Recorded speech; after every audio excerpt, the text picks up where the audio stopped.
చక్కగా చిక్కగా మూడు ముక్కల్లో కర్ణాటక భవిష్యత్తు గురించి మాట్లాడుకోవాల్సి వస్తే ట్రబుల్ షూటరే ట్రబుల్ మేకర్ కానున్నాడా? ట్రబుల్ షూటర్ ఎవరు అంటే డీకే శివకుమార్. ఈయన కాబోయే మహారాష్ట్ర సింధేనా? అసలు ఏంటి లెక్క అని చూస్తే సిద్ధరామయ్యకి డీకే శివకుమార్కి ఎమ్మెల్యేల ఓటింగ్ పెట్టారంట. పెట్టినప్పుడు సిద్ధరామయ్యకి వెనకాల 80 మంది ఎమ్మెల్యేలు ఉన్నట్టు, డీకే శివకుమార్కి 55 ఎమ్మెల్యేల ఓట్లే పడినట్టుగా లెక్కదైంది. దీంతో 135 సీట్ల కర్ణాటక కాంగ్రెస్ దీనిలో ఈయన అప్పర్ హ్యాండ్ సాధించాడు. దీంతో రేపు సీఎం ఈయనే కాబోతున్నాడు. ఎవరు? సిద్ధరామయ్య. ఈయన ఏం చేయాలా?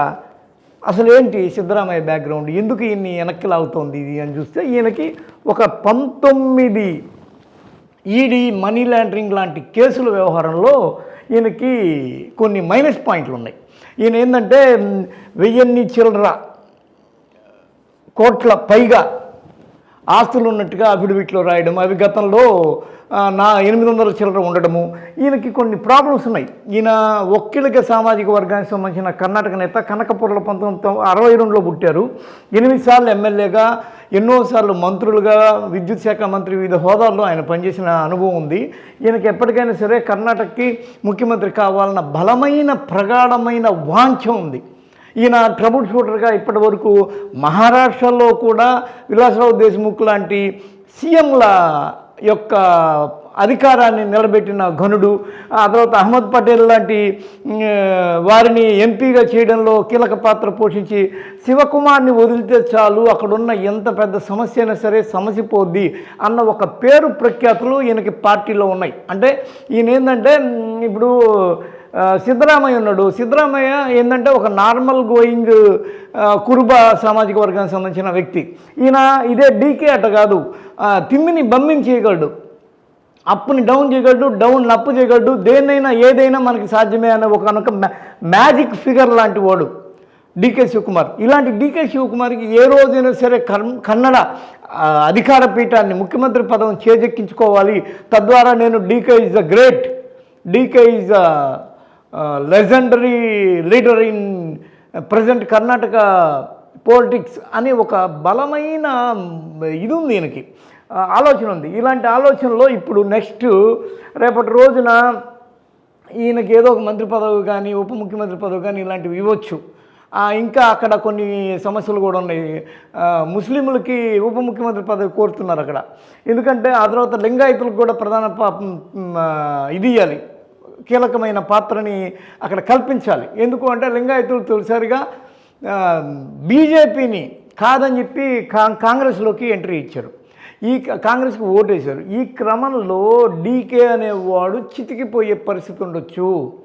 ఈ క్రమంలో డీకే మనోభావాలు దెబ్బతినొచ్చు. ఈ క్రమంలో డీకే అనేవాడు పక్కచూపులు చూడొచ్చు. ఇప్పటికే మనకున్న సమాచారం ప్రకారం, బయట వినిపిస్తున్న దాని ప్రకారం డీకే అమిత్ షా టచ్లోకి వెళ్ళాడని, ఆల్రెడీ వీళ్ళు సంప్రదింపులు జరిపారని ఒక టాక్ ఉంది. ఇంతకీ ఒకవేళ రేపటి రోజున నిజంగా ఈ ప్రభుత్వం ఏర్పడిపోయి ఇది దాని పాటికి దాని ఫ్లోలో అది సాగుతూ ఉన్నా కానీ, రేపటి రోజున ఒక షిందేని ఏ విధంగా లాగారో, మొన్న సుప్రీంకోర్టులో కూడా ఈ మహారాష్ట్రలో మొన్న జరిగిన ఒకానొక ఆ సిచ్యువేషన్ని తప్పుపట్టింది సుప్రీంకోర్టు. అక్కడ జరిగిన దానిలో గవర్నర్ పాత్రను కానీ, ఇతరుల పాత్ర కానీ చాలా తొందరపాటు నిర్ణయాలు తీసుకున్నారని చెప్పనింది. సరే, అవన్నీ పక్కన పెట్టిన ఈ రోజుకి మహారాష్ట్రకి సీఎం షిండేనే. ఉద్ధవ్ని పక్కన పెట్టి షిండేని అందులో మీకు ఇచ్చారు. దీని వెనకాల మహారాష్ట్ర బీజేపీ ఉంది. ఇప్పుడు రేపటి రోజున డీకేని కూడా ఈ విధంగా ఎందుకు లాగరు, లాగే అవకాశం ఎందుకు లేదు అనేది ఇప్పుడు అతిపెద్ద సమస్య.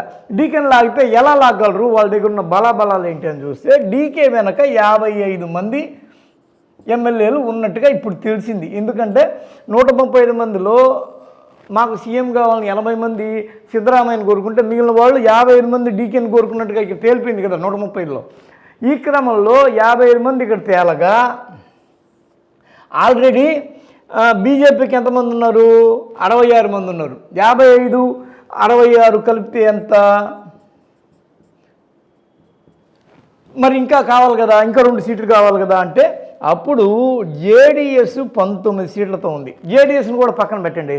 ఇది ఉంది, ఏది నలుగురు ఇతరులు గెలిచున్నారు.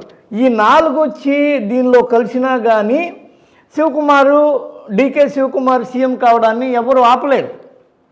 కారణం ఏంటంటే అక్కడ ఉన్న సిచ్యువేషన్ అట్టుంది. ఒక్క బీజేపీ ప్లస్ శివకుమార్ కానీ అంటుకున్నారు అంటే అయిపోయింది, గేమ్ ఓవర్. అయితే ఇక్కడ ఒక చిక్కు ప్రశ్న ఉంది. అదేంటంటే 2024 ఎన్నికల్లో లోక్సభ ఎన్నికలు జరుగుతాయి. ఈ లోక్సభ ఎన్నికలు జరుగుతుంటే ఇక్కడ ఇలాంటి విన్యాసాలు కానీ రేపు కానీ చేస్తే ఏమవుతుంది అంటే బీజేపీకి ఓటింగ్ శాతం తగ్గుద్ది. ఇది బీజేపీ కూడా కాంగ్రెస్ లాంటిదే. ఇక్కడ కూడా ఇద్దరు కమ్మాలు ఉదర్ కమ్మాలు ఇద్దరు తలకాయలు మార్చేస్తూ ఉంటారు. మహారాష్ట్రలో జరిగిన దాని మీద సుప్రీంకోర్టు వీళ్ళకి ముట్టికాయలు వేసినా కానీ బుద్ధి రాలేదు ఈయన అనే మాట కానీ ఎప్పుడైతే బయటకు వస్తుందో బీజేపీకి వేయాల్సిన వాళ్ళు కాస్త కాంగ్రెస్కి వేసే ప్రమాదం ఉంటుంది రేపు ఎంపీ ఎలక్షన్లో. ఈ పరిస్థితుల్లో 2024 వరకు సిద్ధరామయ్య గవర్నమెంట్ సేఫ్ అనే చెప్పాలి. అయితే సేఫ్ ఒకవేళ కానీ బీజేపీ 2024లో అనుకున్నట్టుగానే అందరూ కానీ అనుకున్నట్టుగానే బీజేపీలో సెంటర్లో మోడీయే తిరిగి వస్తే సేఫ్. ఎక్కడ వస్తే నాన్ సేఫ్ ఇది సిద్ధరామయ్యకి. మళ్ళీ ఏమవుతుంది, మళ్ళీ పాత కర్ణాటకం మొదలవుద్ది. డీకే శివకుమార్ లాగేస్తారు. కాకపోతే ఇక్కడ విచిత్రమైన విషయం ఏంటంటే డీకే శివకుమారు తాను 27వ ఏట కాంగ్రెస్ ఎమ్మెల్యేగా ఎంపికయ్యాడు. 27వ ఏట ఎంపికైన ఇతను ఇప్పటి వరకు కాంగ్రెస్లో అంటిపెట్టుకుని ఉండి ట్రబుల్ షూటర్ అనే ఒకనొక కీలక పాత్ర కానీ బిరుదు కానీ పోషించాడు. ఇక్కడ హరీష్ రావు, అక్కడ డీకే శివకుమార్ ట్రబుల్ షూటర్ పేర్లు కొందరికే ఉంటాయి. ఈ క్రమంలో చూస్తే ఇక్కడ మనకి పక్కింట్లోంచి ఒక డబ్బులు తెచ్చుకుంటే ఏమర్థమైంది, షిండే కూడా బాల్ ఠాకరేకి నమ్మిన బంటు. కానీ ఏమయ్యాడు, బాల్ ఠాకరే కొడుకును వదిలేశాడు, బీజేపీ వంట పోయాడు, ఈరోజు సీఎం కుర్చీ ఎక్కేశాడు. ఇదే రేపటి రోజున డీకే శివకుమార్ విషయంలో కాదన్న గ్యారంటీ ఏముంది? దానికి తోడు రేపటి రోజున 2024లో బీజేపీ గవర్నమెంట్ వస్తే మనీ లాండరింగ్ కేసులు లాంటి కేసులు 19 ఈయన చుట్టూ అల్లుకొని ఈయన ఒక 4 రోజులు జైల్లో కూడా అనుభవించాడు. జైలు శిక్ష కూడా జైలు. ఈయన్ని తిరగదోడి తిరిగి ఈయన్ని అట్టుడికించదు బీజేపీ అన్న గ్యారంటీ కూడా లేదు. అంటే బీజేపీ రేపు కానీ 2024లో అధికారంలోకి వచ్చేస్తే జరగబోయే విన్యాసం ఏంటి అంటే ఇదంతా డీకే శివకుమార్ని ఆయన గ్రిప్ ఆల్రెడీ వాళ్ళ గ్రిప్లోనే ఉన్నాడు. ఆయన మీద కేసులు ఉన్నాయి, వాటి వెనక మీద పడుతున్నాడు, వాటిని తప్పించుకోవడం ఎలాగా అనేది ఆలోచన చేస్తున్నాడు. దీనిలోంచి ఇప్పుడు ఆయన బయటపడాలి అంటే రేపటి రోజున బీజేపీ యొక్క ఉచ్చులో పడాల్సిందే, వేరే దారి లేదు. సరే షిండే కన్నా ఇలాంటివి ఉన్నాయో లేవో తెలియదు, కానీ ఆయనకి ఏంటంటే కేవలం నేను సీఎం కుర్చీ ఎక్కితే చాలన్న ఒకనొక కక్కుర్తి కొద్దీ ఆయన తన యొక్క గురువు జీవితాన్ని ఇచ్చిన బాల్ ఠాకరే యొక్క పుత్రరత్నమైన ఉద్ధవ్ ఠాకరేకే వెనుపోటు పొడిచాడు అన్న పేరు సాధించాడు. కానీ ఇక్కడ డీకే శివకుమార్ పరిస్థితి అంత కూల్గా ఏం లేదు. ఆయన వెనకాల కేసులు ఉన్నాయి, ఆ కేసులను బట్టి లాగేస్తారు, తీసుకుపోయి మళ్ళీ లోపలేస్తారు, మళ్ళీ ఇదొక గొడవ. వీటన్నిటినీ అడ్డు పెట్టుకొని రేపటి రోజున డీకే శివకుమార్ కర్ణాటక అంటే ఆయన మైనస్సే ఇప్పుడు ప్లస్ కాబోతుంది.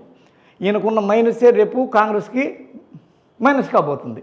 ఇలాంటి కండిషన్లో ప్రస్తుతం కర్ణాటక రాజకీయాలు రేపు భవిష్యత్తులో ఇలా జరిగే అవకాశం ఉందనేది మనం చిన్న అంచనా వేస్తున్నాం. హాయ్ ఫ్రెండ్స్, మా టుడే టుమారో యూట్యూబ్ ఛానల్ చూస్తున్నందుకు చాలా థ్యాంక్స్. మరిన్ని లేటెస్ట్ వీడియోస్ కోసం వెంటనే సబ్స్క్రైబ్ చేయండి. అలాగే ఈ బెల్ ని కూడా రింగ్ చేసేయండి.